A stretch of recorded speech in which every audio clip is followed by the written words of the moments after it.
So I was saying that I had the good fortune for many decades now to be in the company of sincere people and devotees, and also coming here and meeting many friends and devotees.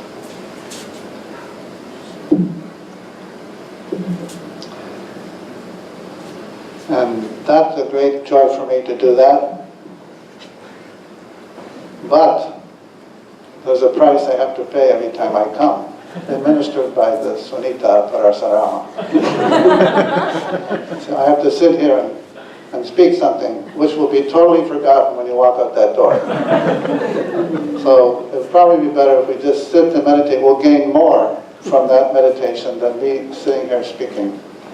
And there's nothing special I know that you already don't know or have not heard. And they asked Bhagavan, what are the restrictions or the rules for a sadhaka? You can read it in the book Spiritual Instruction. And Bhagavan gave very few rules or restrictions. He said there are 1, moderation in food, 2, moderation in sleep, and 3, which is my point I'm trying to bring out now, moderation in speech. So that's difficult for me to do, and I prefer to do that. And because in Arunachala Ashram, where I live, and a few others live, the resident devotees consider themselves to be the servants of the Master's children. And everyone here is the Master's children. I lived in a friend's house who was well-to-do in Delhi cantonment. He had a big house and maybe 6 servants in the 1980s. I was working on a project. He was helping me. And when I was there, I observed the servants there, how they just served the master, their guests, their children, and kept a distance.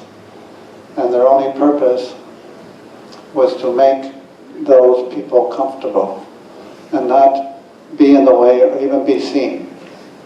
So I took that as a lesson that is what a real devotee living in Bhagavan's ashram and anywhere can really follow to get fulfillment and happiness in life. When I was young, I used to have in my room a saying on the wall that I took from the Imitation of Christ. You may have heard of that book. It was a book, one of 2 books that Swami Vivekananda had with him when he traveled around India after Ramakrishna Paramahansa passed away. He had the Bhagavad Gita, and the other book was The Imitation of Christ. And I kept it on my wall because I found one little statement in there that helped me a lot. It said, "Study, my son, to do the will of another rather than your own. Seek always the lowest place and be subject to everyone. And study and pray always that the will of God may be totally fulfilled in you." By the will of God being fulfilled in you, that means that you surrender completely to God. And only God alone exists. So now I do that, I try to my ability and best to do that in the ashram. And everyone can do that, have that same attitude as a servant, even in the family life or the workplace, and get fulfillment and satisfaction and feel at ease and free, because you're not responsible, you're just serving the Master. Who is the Master in the case of a family person? I don't want to say that for Sanitya, but there he is. Not only him, your children. And who's the Master for that person there? There she is. I mean, these are who we serve everyone as if they are God or they're God's children. And in that way, our ego will slowly wears down. As it wears down, we have more and more peace, more and more freedom. We feel more and more happiness. By serving everyone, making them happy, now they say, well, how can I be humble and still progress in my ambition to rise in my profession to the highest of my potential? How can I do that? So what is the purpose of life? Is it to rise to the highest position in your profession, in your company, and whatever you want to. No, that's not the real meaning and purpose of life. The real meaning, purpose in life is to know who you are, to know what you are, to experience the true nature of yourself. That only can give you the highest fulfillment, or the perfect fulfillment. Otherwise, we'll be struggling here and struggling there, trying to get better grades, or the grades are very important for these children, of course. But we should know that that's not the real meaning and purpose of life. That's our occupation, and we should do it to the best of our ability. And one point in this, but we should do it with detachment. We all have a destiny. We all have prarabdha karma. And what's going to happen is going to happen. When we come out of the womb, the book of our life comes with us. It's already written. This is what Bhagavan says. So Devaraj Madalya said, okay, I'm picking up this fan, I'm putting it down here. Now I understand that the main aspects of my life, my birth, my getting married, my death, are all predestined. But what about me picking up this fan, moving it and putting it here? Is that predestined? Bhagavan said, certainly that's predestined. Everything outwardly happening in your life is predestined. So naturally, the lawyer that Devaraj Madalya was countered and said, well, if that's the case, what freedom do we have? We have no freedom if everything's predestined. And Bhagavan said, you have one freedom. That freedom is to turn within and detach yourself from it and realize your true nature. That's the freedom you have. What's going to happen outwardly with your body, with the actions, with your profession, with all your life aspects, that's all predestined. It's hard to understand. A person who is in the state or abiding in the source or abiding in the self sees it happening. He knows that that's how it happens. But we project our little selves, our egos, and say, no, that's not going to, I don't see how this works. I have to fight hard. I have to have ambition, desire. Where ultimately realize that the desireless state is the happiest state. To desire nothing is to be without thought, is to be free. So now I had a friend who used to live in San Ramon, and some of you have known him. I consider him a good example of a grahasta sadhak who practiced that everything belonged to Bhagavan. And he worked to the best of his ability. He raised very high in his profession, but he knew that the purpose of life was to realize his source. Now, some of you know, he died in the year 2010. His name was Ravi Ramana, the son of the president. Now, I used to visit him when he was here because we used to have the satsangs, or we used to have the Jayanthi program, and he used to live in San Ramon. He worked for a company called Selectron. He was then the quality control officer of the corporation. And they wanted to set up a manufacturing plant in Madras. And he was all excited. He could go back to India. And then he could be near Ramanashrama. And but then came some financial problem with the company, and they reneged on that. So he quit the job and got another job. He thought, oh, I can earn enough in a short time and then go back to India. But he used to tell me he had a house in Hartford, Connecticut. He was working for the largest equity corporation in America, or the world perhaps. And he used to tell me, whatever I have here belongs to Bhagavan. It's all for the service of Bhagavan. So, he was a great soul. And his wife told me, when they got married, in fact, they're first cousins. They go to Tirupati and they get married. And they go there. Is that a custom to go to Tirupati after you get married? Mm-hmm. Maybe that was their family deity. So they went to Tirupati. Is there steps going up there? You have to climb any steps? So at the bottom of the steps, they pray. And it's something relating to the fulfillment of their new family life. Now they're married. So Ranjini asked Ravi what he prayed for. He said, oh, well, I just prayed for enlightenment. She said, oh, enlightenment. Well, she was a little, I thought she would pray for a happy marriage and children and nice life. So no, Ravi was all focused. He told me also, when he was a teenager, he used to visit Ramanashram with his father, who was then working in Baroda, who is now the president of Ramanashram. He said one day he went into the Samadhi hall, And his father said, wait here, I have to do something, I'll come and get you, then we'll go to our house, which is across the street and down the road. So he waited there in the Samadhi house. And he was just sitting there sort of idly, not thinking anything. All of a sudden, he became absorbed in a great peace, an overwhelming experience. And he was just lost in that for some time. Then his father came back and shook him and said, let's go. And he got up. And he said, Appa, I just had this experience. I don't know what it was. I felt like, all expansive, that there was only me, there's only the self. Whatever that was, I don't know. And his father said, oh, that's all right, a lot of people have that. Come on, let's go. So, I always, in his last days also, he used to call me and discuss things of his experience when he was also, when he had he had the steatoblastoma, a brain tumor. And when it occurred the first time, he was down in Texas, and he used to work out in the morning before he started his work. He always had at some hotel. And he was lifting some weights. All of a sudden, he's lifting the weights, and he was becoming unconscious, and he laid back. And someone was nearby and held the weight. And then he was becoming unconscious, and he thought perhaps he was dying. So he said to himself, all right, I'm dying, but I have the girls. Girls means his 2 daughters and wife. What will happen to them?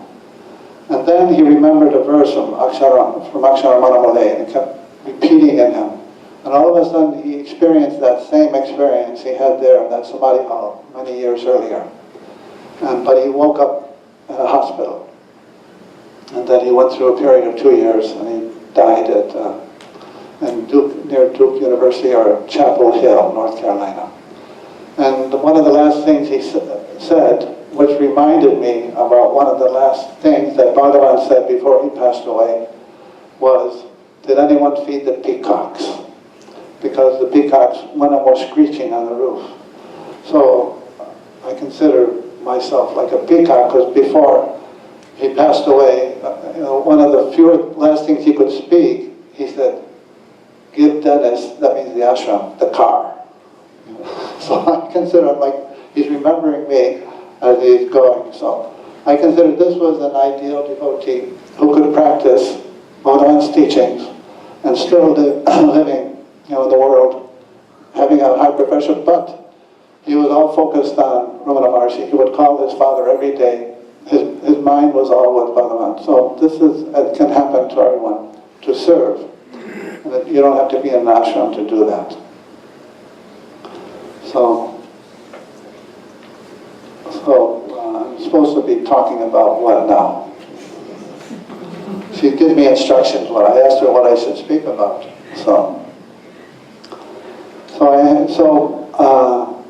I have some nice, something written here that we read at the retreat.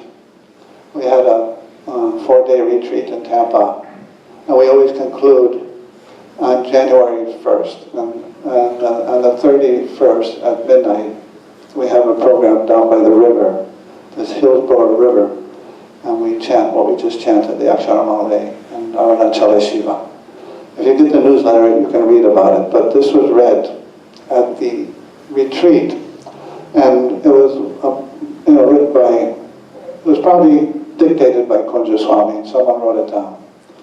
We all knew Kunja Swami, we knew other old devotees of Bhagavan. There was Ramaswami Pillai, there was N.N. Rajan, there was Professor T.N. Krishnamurti, there was Swami Vishwanathan. I met all these old devotees when I used to go there in the 70s and the 80s. And you can say Kanakama was one of the last ones who died, and also 2010 on Bhagavan's Jayanthi day, standing in front of Bhagavan's Samadhi. So she was one of the last ones who had moved there, lived with Bhagavan for the purpose of fulfilling their life and experiencing the fulfillment of the teachings of Bhagavan. So, but Kunja Swami, all these devotees I had met, if you went to ask them any questions, they would say, you're asking me the question. And I said, yes. And they said, why are you asking me? Because Bhagavan is here now. You just go to the Samadhi hall. Even in the olden days, when Bhagavan was sitting there, we didn't have to orally ask questions, although many were asked. But many of the sincere devotees, they just sat there in their mind. And the question may be answered. You read it in talks to some reply to someone, but Bhagavan may be answering the question to another person sitting by, although that answer is given to a person who answered the question. It happened like that, and most people, they would sit and Bhagavan would answer their question, either by dissolving that question into nothing and giving them the peace of the fruit of the answer of that question, or he would answer that question in some way indirectly. So these old devotees, although many of them were very enlightened souls, they would never take on the position of a guru. They would think themselves to be guru. Bhagavan was so present to them that where were they? They believed they didn't exist, only Bhagavan exists. So how could they be a guru? Although they guided just by their life many of the people. So Kunja Swami, he said that Sri Bhagavan detailed explanations of self-inquiry do not mean that his emphasis on this method was absolute or dogmatic. Sri Kunja Swami relates how the Maharshi gave all methods their due place, citing concrete instances. Sri Bhagavan's presence and teachings gave hope and strength to different classes of secrets at different levels. Thus the teachings were not limited to those who took to pure inquiry, as is sometimes assumed. I know I've met many people over the years. They have read Bhagavan teachings. They're so direct. Really, for a Westerner, that's what first attracted me to Ramana Maharshi and his life and teachings. I read the teaching. This is so simple and so direct. So they would read those and they would practice it and they would have some experience. And they say, okay, we only want self-inquiry. Everything else is a distraction from that. And only self-inquiry will take us to the goal. And this is true. But how many people are ready to sit and focus their mind on the mind or on the source of the mind and do that solely throughout the day and night? Very few. So, but as a jnani was on a level higher than that of the spiritual master, and therefore it followed that whatever one's path, one received help and guidance. No attempt at changing one's approach was needed. An important teaching of his was that intensity of practice and one-pointedness on any path will be fruitful. It's really not how long you sit for meditation. It's with what intensity you do it for the short periods that you'll do it. That's the most important thing, the intensity, or the one-pointedness. It's not the length of time.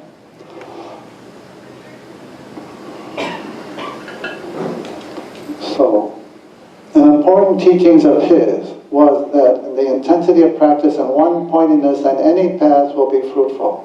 Stotra, reciting hymns or japa, mantras or dhyana, meditation, and vichara, self-inquiry, are ascending stages of sadhana.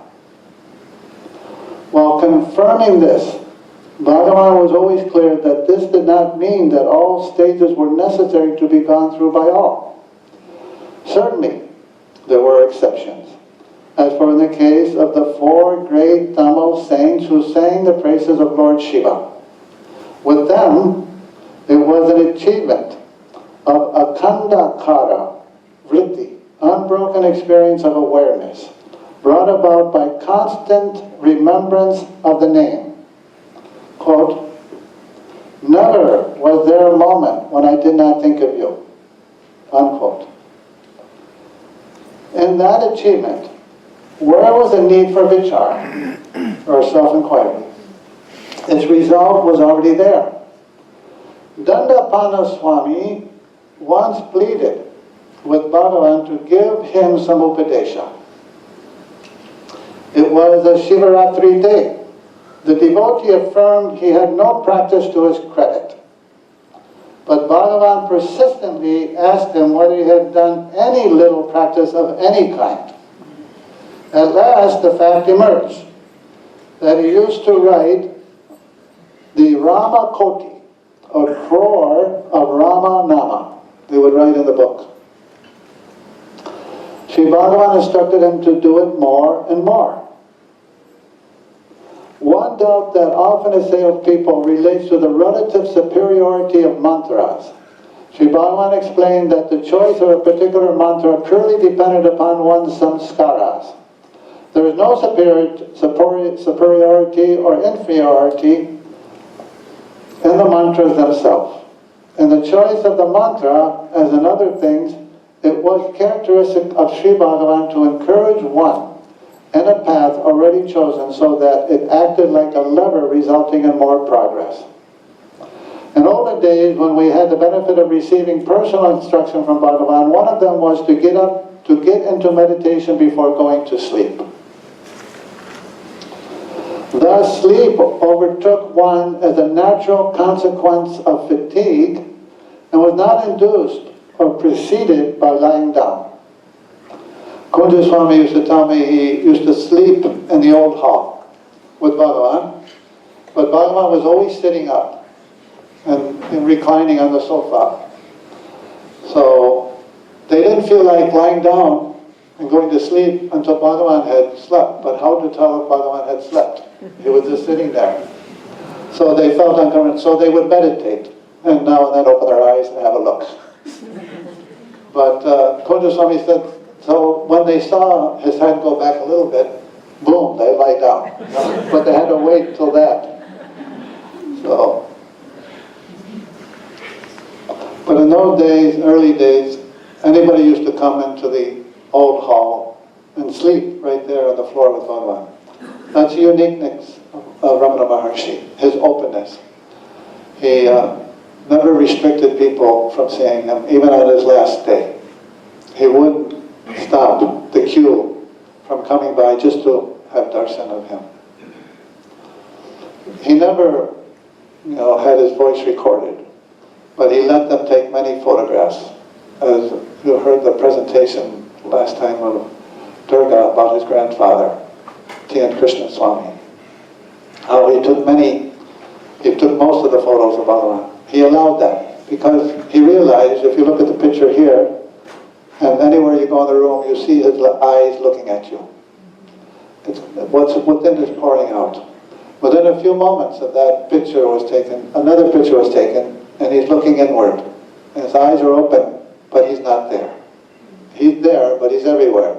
But here, he seems to be pouring out his grace or his kindness through his eyes. So, he was saying that we should meditate before we fall asleep. Also, the first thing in the morning, immediately on getting up from bed, one was to go into meditation. Then the state of mind immediately before sleep would be resumed on waking. This would ensure a serenity of mind and also a feeling of tirelessness throughout the day. So parayana, recitation, japa, dhyana, meditation, and vichara usually represent different modes of sadhana, but it may not be possible for the sadhaka to be engaged in any one of these continuously. So Sri Bhagavan's advice was to alternately try all the four to ensure continued sadhana, which would be otherwise impossible. Thus, if one tires of doing meditation, one can do japa, following it up with parayana, and so on. Kunja Swami is saying, my practice was to recite slokas on my walk to Skandashram in the morning. One day Bhagavan happened to see me and asked me what I was doing. When I told him about my parayana, he encouraged it and said it was a good way to simultaneously go through one's routine and to also do something towards controlling the mind.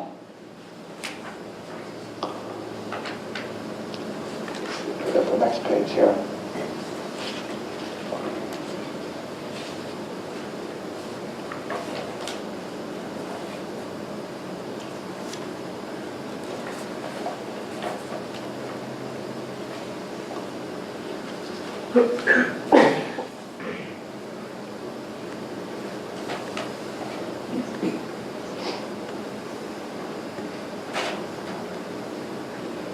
Bhagavan stressed the importance of developing good tendencies, likening it to the sowing of ripe seed. Also, Kunja Swami had said about that, to do the parayana, to do the japa, to do the dhyana, and also the self-inquiry, and always have self-inquiry as your goal. All those methods are for the purpose of calming the mind. Also doing pranayama, to just watching the breath. One finds also if one meditates deeply, the breath becomes very still automatically. And the breath and mind, they say, the breath is a horse, the mind is a rider. If the horse stops, the mind stops. And if the mind stops, the horse stops. The breath will stop also. And then one goes deeper and deeper. But Bhagavan also, what I have read, and he told us before, that Bhagavan told him to keep self-inquiry as the goal, because but all these other methods help to control the mind, to make it one-pointed. So a ripe seed thrown carelessly on a rocky soil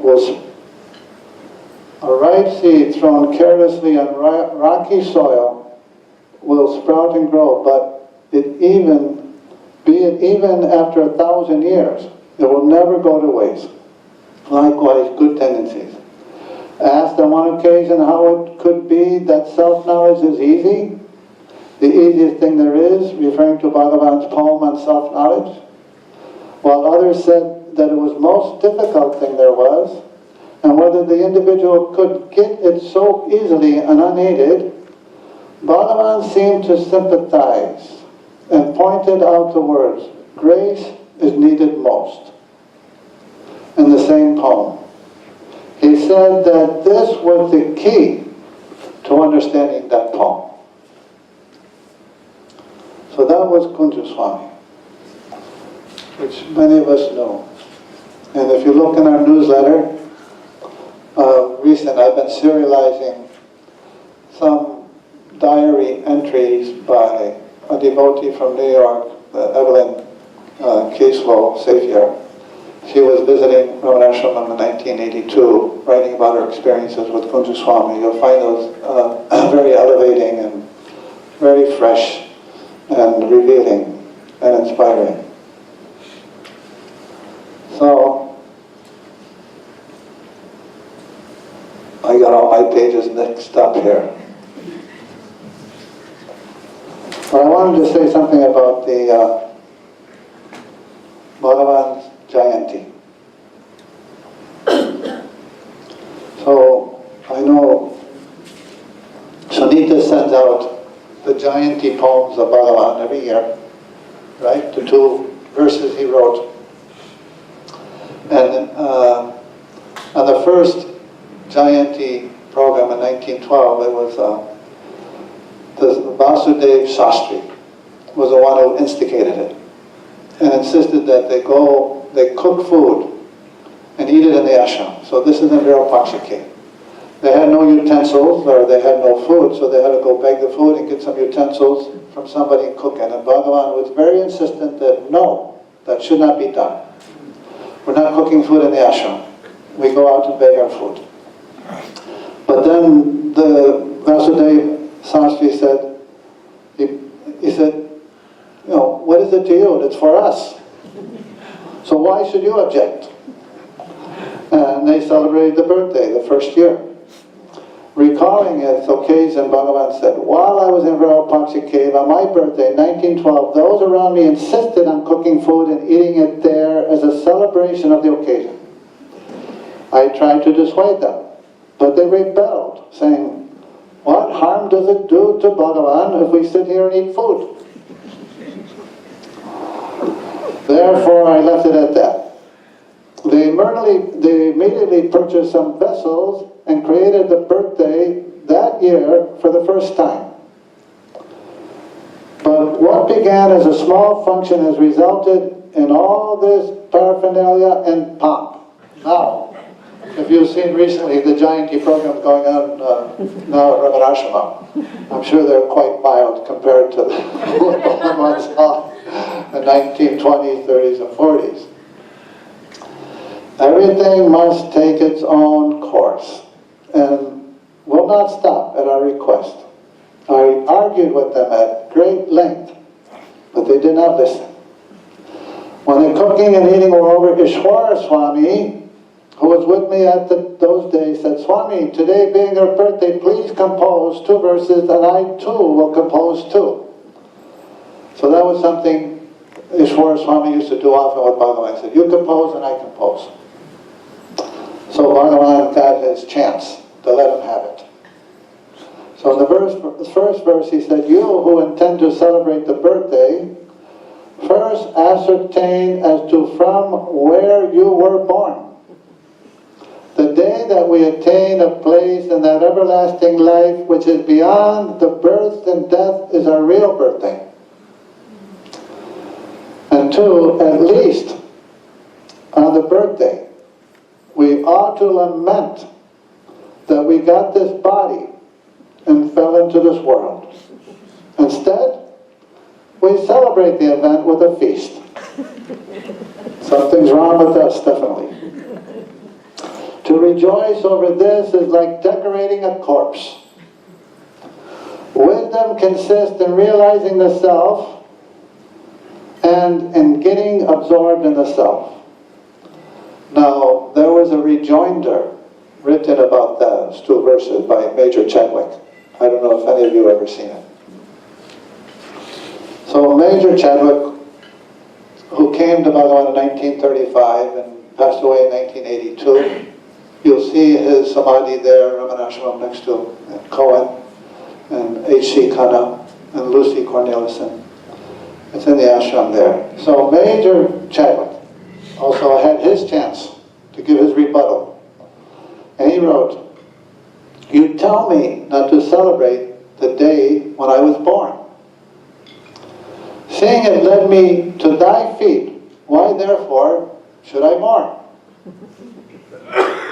Births in the past were filled with woe, but this one's freed from pain. For having thee, I surely know that freedom I'll attain." So that's the great enjoiner which we all support. So I wanted to tell you a story about Kanakama. Oh, I'm almost done, right? And September 1st, 1990, Kanakama, which some of you have met, she came to the New York ashram. Then we were renting a house in Queens, New York. Her niece had brought her to the U.S. and took her around, showed her things. And she wanted to come to the ashram. So she spent a night there, and we had our program, Bhagavan's Advent at Arunachala on that day. So she told us a story, which I had told before, which would be nice if I tell, preceding what I want to conclude with. And that page I can't find, so I'll tell the story.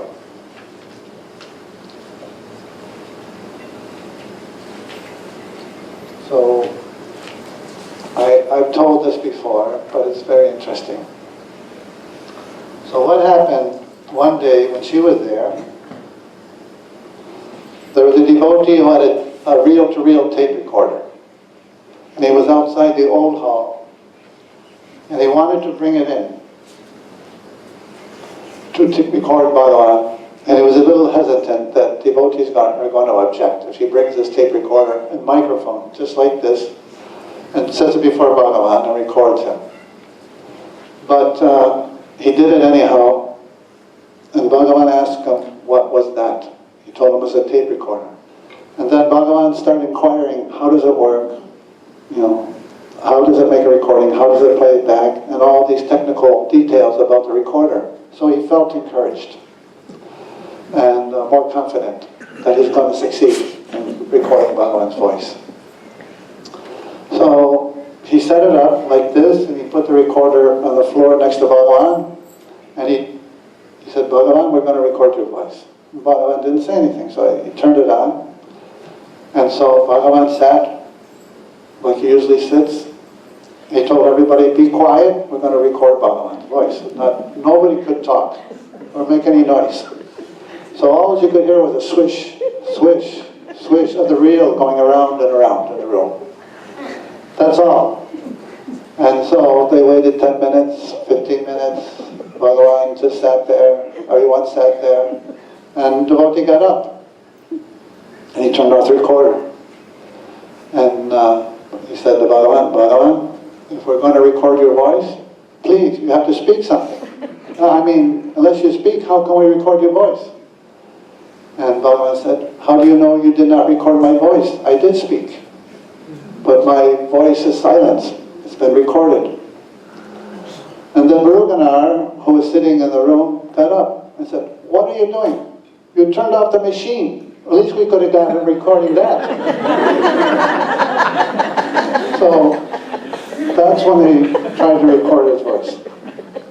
And about silence, I want to read that silence that was a keynote of, Bhagavan's presence and why people continue to go there. I tell people who go there now, who haven't gone there before, I said, we sit at home and we do meditation, we do stotras, we try to control the mind, we try to focus on the self and realize our true nature. But when you walk into the gate of Ramanashramam, there's a pervading peace which takes hold of you, and you can experience without all that effort. And then you can just go deep into it. So, someone did this Sri Swami Tapovanji Maharaj. You heard of him? Chinmayan is Guru. So, in Uttar Kashi Himalayas. He went to visit Bhagavan when he was young, brahmachari. So he wrote a beautiful little piece about his experience. Let me make sure I got both the pages here. So, Tapovanji Maharaj wrote, silence is truth. Silence is bliss. Silence is peace. And hence, silence is Atman. To live in this silence is the goal. It is moksha. It is the end of this endless cycle of births and deaths. Sri Ramana Maharshi was an embodiment of silence. He was silence itself. Therefore, he did not preach the silence. Only when one comes back to the noise from the silence can one preach the silence. How can the silence preach itself through silence? Nearly 40 years ago, I had the good fortune of having the darshan of the Maharshi at Tiruvannamalai when I was living there in a cave when he was living there in a cave along with his mother and brother. One midday, I, a young brahmachari at the time, climbed to the cave, saw the Maharshi there, and placing a bunch of bananas at his feet, bowed and sat before him. At the same moment, some monkey jumped into the scene, scrambled for the fruits, and ran away with them. The Maharshi looked lovingly into my face. That was all. He spoke, but silence.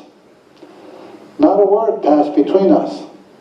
A supreme, a dynamic, and divine silence prevailed. An hour passed by, all in silence. He rose for his bhiksha. I too rose from my seat, bowed again, and walked down the hill. The divine silence sank deeper and deeper into me with each step. Someone came running behind me and pressed me to take some prasad. Thankfully, I declined. I was full, so full with the silence. The Maharshi called him back and advised him not to press me. Then I continued walking away. Maharshi was an image of peace and silence. It is the first duty of all those who admire and follow him to seek that divine silence. The inquiry into the divine silence is but the inquiry, who am I? O man, inquire and be immersed in that inner silence. Do all works of this world to reach that goal, to attain that divine silence. The ocean surface dances in waves, laughs in sparkling foam, roars in its thunderous waves, clap and clash. And yet deep in its inner vaults it rests in eternal silence and peace. Without such a divine and spiritual depth, the works and activities of this universe prove worthless and aimless. Quote, work should be undertaken and pursued to take us ultimately to the workless abode of divine silence and endless peace. Unquote. This is the secret doctrine of all our Vedas and ancient scriptures. Okay, thank you.